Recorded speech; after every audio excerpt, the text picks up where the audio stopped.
Orain urtebete, 2024ko Euskararen nazioarteko egunaren kariaz, Euskara eta Euskal hiztun komunitatea hizkuntza larrialdian geundela adierazi genuen Euskalgintzaren Kontseilua osatzen dugun eragileok.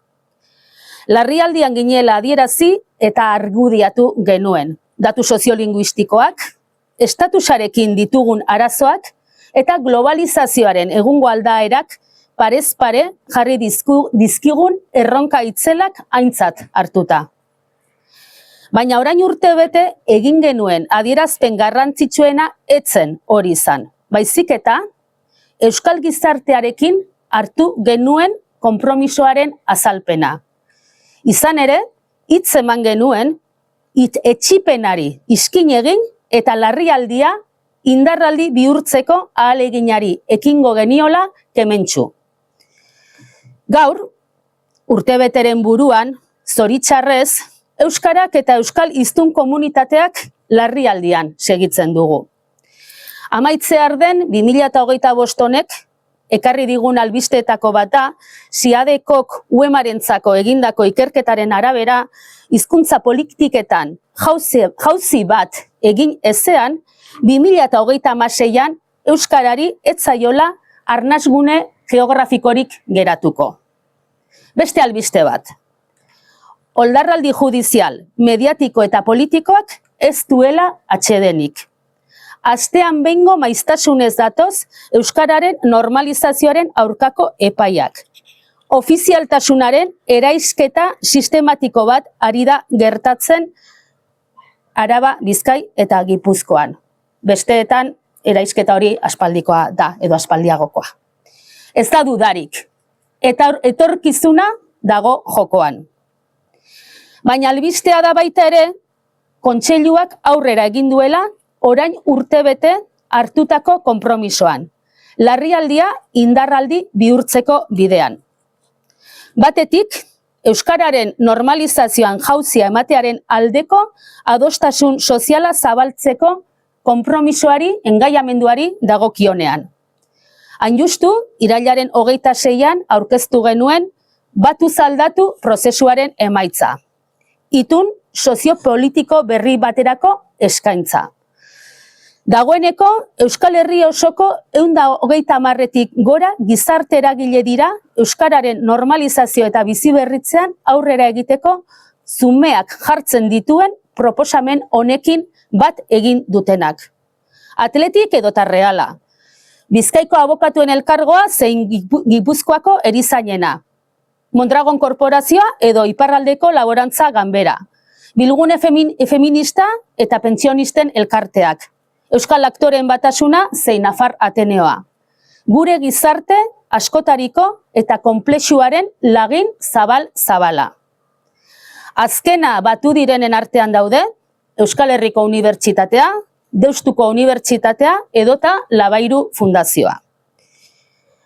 Horien denen artean jositako akordio soziopolitiko berrirako proposamenean argi jasotzen dira zeintzuk diren Euskararen normalizazioan aurrera egiteko ezezik, gure gizartean hizkuntzaren inguruan ditugun korapiloak askatzeko bi gakoak.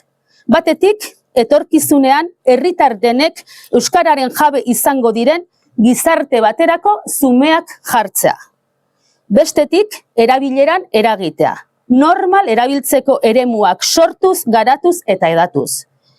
Finean, horiek dira, hizkuntza ideologia supremazista eta baztertzailea gainditu eta hizkuntza berdintasunean, justizia sozialean, askatasunean eta bizikidetzan aurrera egiteko bidea.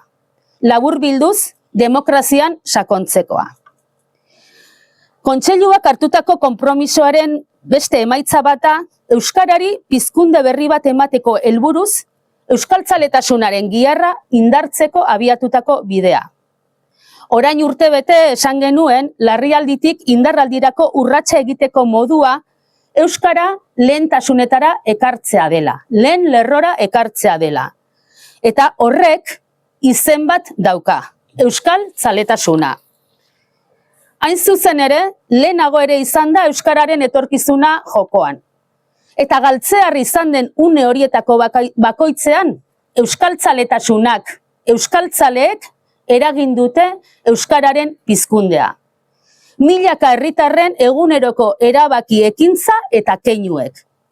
Euskaltzaletasunak ekarri du euskara bizirik gaurdaino. Euskaltzaletasuna itxaropena baita, mundua ikusteko modu bat. Arestian aipaturiko jarrera supremazisten aurrean esi bat. Hizkuntza, herri, kultur, hiztun komunitate eta hiztunen berdintasunarekin engaiatua. Mundua hain aldrebes dabilen garaiotan, oinarrizko gizatasun balioekin uztartzen den jarrera politiko bat. Izan ere, munduan hainbeste eskubide eta balioren aurka datorren honetan, euskara dugu guk munduaren alde. Beraz, kinka larri honetan, ezinbestekoa da berriro ere euskara lehen lerrora ekartzea, euskaltzaletasuna indartzea. Gizarte eragileak horretan ari gara. Milaka herritar sumatzen ditugu horretarako prest.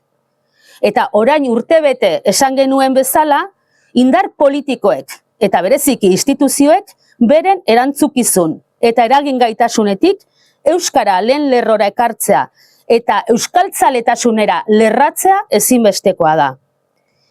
Euskara larrialdian dago eta hizkuntza politiketan jauzi bat egitea ezinbestekoa da etorkizuna bermatzeko. Luzamendurik gabe. Itxaropena jorratzeko garaia da, baina ez itxarotekoa. Jauzia orain behar dugu, berandu izan ez dadin. Orain urtebete bezala, jauzi horretan erakundeen lagun eta kide izateko prest segitzen du euskalgintzak. Elkarlanerako besoak zabalik. Azken hamarkada luzeetan euskararen normalizazio eta biziberritzearen egunerokotasun xumearen garraiatzaile nagusi izan den euskalgintzak. Hezkuntzan, helduen euskalduntze alfabetatzean, euskaltzaleen saretze eta aktibazioan, eremu sozioekonomikoan, kulturan, edabideetan, ezagutza soziolinguistikoaren lanketan, teknologia berrietara egokitzen. Sarritan, borondatezko ekimenez. Sarritan, baldintza prekariotan. Baina beti itxaropena eta euskararekiko eta gizartearekiko konpromisoa ipar hartuta. Euskarari etorkizuna emateko, ezinbestekoak dira euskalgintzak metatutako ezagutza, giza kapitala eta konpromisoa. Eta jakina, euskalgintzako eragilei horren aitortza egitea. Honekin batera, euskaltzaletasuna indartzeko deia egiten diegu norbanako euskaltzale guztiei. Bizi diren herri eta auzoetan, lantokian, ikastetxetan, zein arlo guztietako elkartetan batzera. Elkarrekin antolatzera, hizkuntzaren auzia mai gainera eta lehentasunetara ekartzera, ekimenak biderkatzera. Eta gaur, Bilbon gaudenez, bereziki deia bihar gukak antolatuta egingo den manifestazioan parte hartzeko. Beraz, hel diezaiogun honi guztiari bihartik. Hasteko, 2025ko euskararen eguna izan dadila, guztiok euskararen pizkunde berriari begira jarriko gaituen data. Eta horren ostean, abenduaren 27an, bihur dezagun Bilbao Arena pizkundearen lehen txinparta. Batu gaitezen bertan euskaltzaleok, hizkuntza berdintasunean, askatasunean eta justizia sozialean sinisten dugun herritarrok. Eta jakina euskarari etorkizun bizi eta oparo bat eman nahi diogun guztiok. Euskaltzaleon garaia da, badator pizkundea.